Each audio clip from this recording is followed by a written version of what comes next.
Gilles Boulot, l'un des plus grands journalistes français, a consacré sa vie à transmettre la vérité à travers les écrans de télévision. Né le 25 mai 1962 à Paris, il grandit dans une famille bourgeoise de Colombes, dans les Hauts-de-Seine, avec de grands rêves d'explorer le monde à travers le journalisme.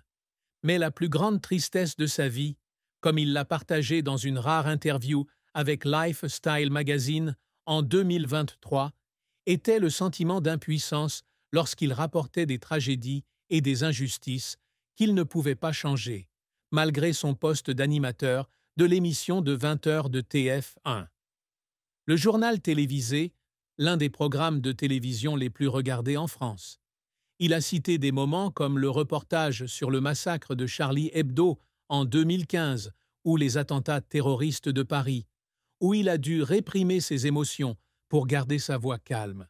Mais son cœur s'est brisé en pensant aux victimes et à leurs familles.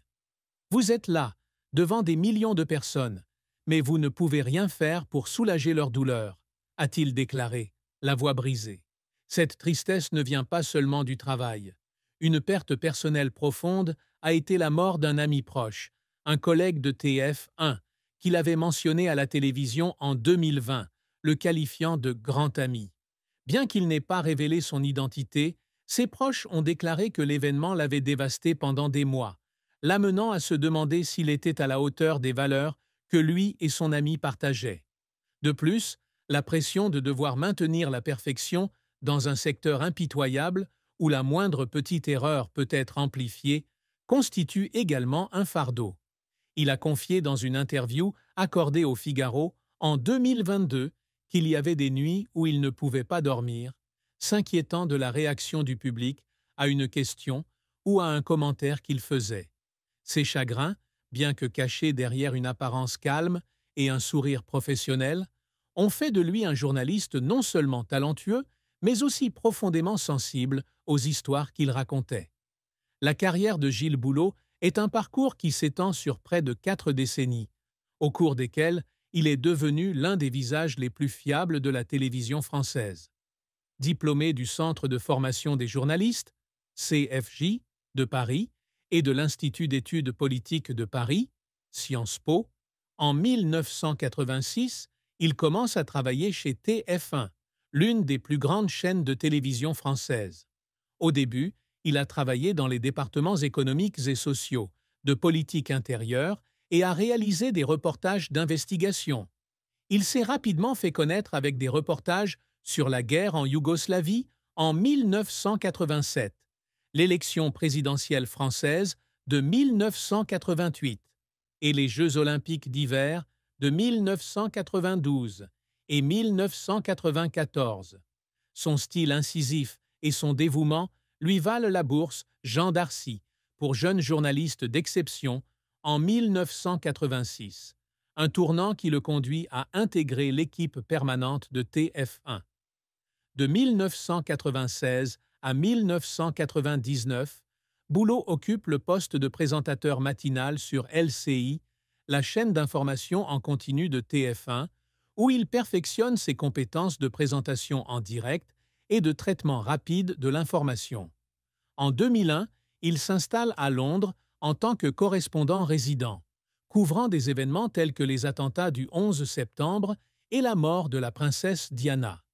En 2005, il s'installe à Washington, D.C., où il couvre les événements politiques américains, notamment l'élection présidentielle de 2008 et la politique du président George W. Bush. Ses années de travail à l'étranger ont non seulement élargi ses horizons, mais lui ont également donné un style de leadership typiquement anglo-saxon, poli, direct et sophistiqué, comme le décrivait Le Figaro en 2014. En 2011, Boulot revient en France et est nommé à la tête du service des opérations spéciales de TF1, chargé d'organiser de grandes émissions comme le 40e anniversaire de la chaîne en 2015, suivi par plus de 8 millions de téléspectateurs. En juin 2012, il devient le présentateur permanent de l'émission de 20 heures Bulletin d'information, en remplacement de Laurence Ferrari. Avec plus de 5 millions de téléspectateurs par soir, son émission est devenue la première source d'information en France, surpassant des rivaux comme France 2. Il a présenté des événements majeurs tels que l'élection présidentielle française de 2017, où il a co-animé un débat entre les 5 principaux candidats qui a attiré plus de 2 millions de téléspectateurs, de 10 millions de téléspectateurs, et son interview de 2014 avec le président Vladimir Poutine, un moment historique qui a été retransmis en direct dans le monde entier. Il anime également depuis 2016 Vie politique, une émission politique diffusée régulièrement le dimanche soir, saluée pour son approche équilibrée et incisive. Cependant, sa carrière n'a pas été sans échec. Durant ses premières années à TF, un reportage sur la politique économique est critiqué pour son manque de profondeur, ce qui entraîne son transfert vers l'information générale, un échec temporaire. En 2017, une interview de Marine Le Pen dans le journal de 20 heures. Cette nouvelle a été accueillie avec une vive réaction de la part des téléspectateurs qui pensaient qu'il était trop dur, ce qui a entraîné une vague de critiques sur les réseaux sociaux.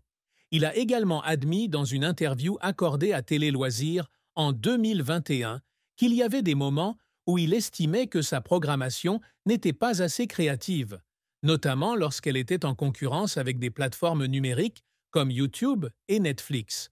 En 2020, une petite erreur dans la prononciation du nom d'un homme politique est devenue l'objet de moqueries en ligne, le forçant à s'excuser publiquement. Une expérience qu'il a qualifiée de embarrassante. Les efforts pour surmonter les difficultés laissaient souvent Boulot en larmes silencieuses. En 2014, alors qu'il se préparait à interviewer Vladimir Poutine, il a travaillé sans relâche pendant 3 jours, lisant des centaines de pages de documents et répétant avec ses collègues au point de pleurer de stress dans la salle de pause.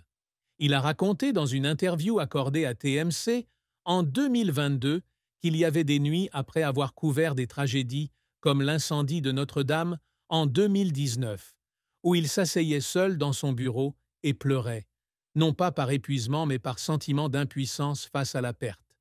Après les critiques sur son interview avec Marine Le Pen, il a passé des semaines à revoir ses émissions, à travailler avec des experts pour améliorer son questionnement et à pleurer en réalisant qu'il avait blessé la confiance de certains téléspectateurs.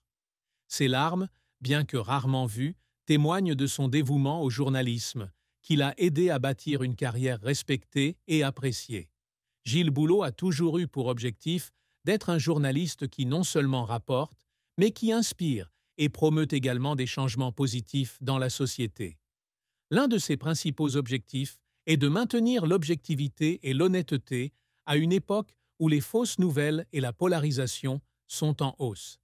Il y est parvenu en présentant le journal télévisé de 20 heures de TF1 avec un équilibre remarquable, recevant les éloges d'organisations telles que la Société française des journalistes, SNJ, pour son approche impartiale. Il a également remporté de nombreux prix, dont le prix du journaliste de l'année décerné par le magazine français GQ en 2018 et le prix interne de TF1 pour sa contribution au journalisme d'investigation en 2000, lié à son travail sur le scandale de l'Ordre du Temple solaire. Boulot aspire à laisser un héritage en formant la prochaine génération de journalistes. Il anime régulièrement des séminaires au CFJ Paris, où il a étudié, partageant ses expériences sur la gestion de la pression et l'éthique professionnelle. Depuis 2015, il apporte un soutien financier au programme de bourse Jean Darcy, aidant ainsi plus de 50 étudiants en journalisme à poursuivre leurs rêves. Il rêve de créer un jour une fondation caritative dédiée à l'éducation au journalisme, une idée qu'il a évoquée dans une interview à France Info en 2023. Il souhaite également emmener TF1 plus loin dans l'ère numérique et son impulsion pour les contenus en ligne comme le podcast 20 heures, derrière les coulisses, en 2021, qui a attiré plus d'1 million d'auditeurs, a été un grand pas en avant. Au cours de sa carrière, il a toujours essayé de devenir un présentateur polyvalent. Il a appris à utiliser les nouvelles technologies, comme la réalité virtuelle pour illustrer l'actualité, et a expérimenté des formats d'interview plus longs, comme dans l'émission En direct avec le président de 2014 avec le président François Hollande.